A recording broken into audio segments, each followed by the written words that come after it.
काय नाव आहे, किती वय आहे आणि दातांचा काय त्रास आहे? अच्छा, माझं नाव दीपक नागवेकर. माझं वय आता रनिंग एज 75. आणि काय त्रास आहे दातांचा? मला दातांना इकडे सगळं म्हणजे खाताना जरा त्रास होता आणि 3-4 दात पडलेले पण आहेत.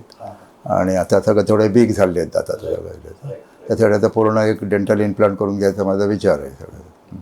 आणि हे जे दात आहेत समोरचे हे ते पण आर्टिफिशियलच आहे ते दात, वरचे आणि खालचे अपर जॉनला हेच आहे सगळं. किती वर्ष झाले का यांना जवळजवळ 25 वर्ष झाली. आणि 25 वर्ष आपण आर्टिफिशियल दात. मला अजून एक प्रश्न यात ऍड करायचा आहे, तो तुम्हाला आहे स्पेशली, मग आपण दोघांना पण तुम्ही उत्तर द्या. अच्छा.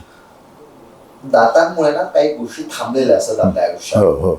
की बाबा मला ना बाहेर जायचं होतं पण खायला जमत नाही, त्रास होतो, मग मी बाहेर जायला थांबवणार, किंवा कुणाला भेटण्याचं आहे, गाणे म्हणणं, काही पण काहीतरी असं काय थांबलंय असं आयुष्यात की जे दात सुरू आल्यामुळे माझं ते सुरू होईल असं काय आहे?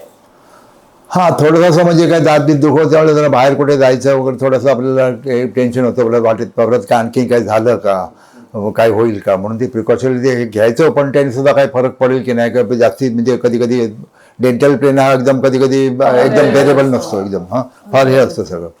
तर असं वाटायचं बऱ्याच वेळेला म्हणजे काय जास्ती लाँगच्या ह्याच्या ट्रिपिंग हे पण नाही केलं, कॅन्सल पण केलं सगळं असं.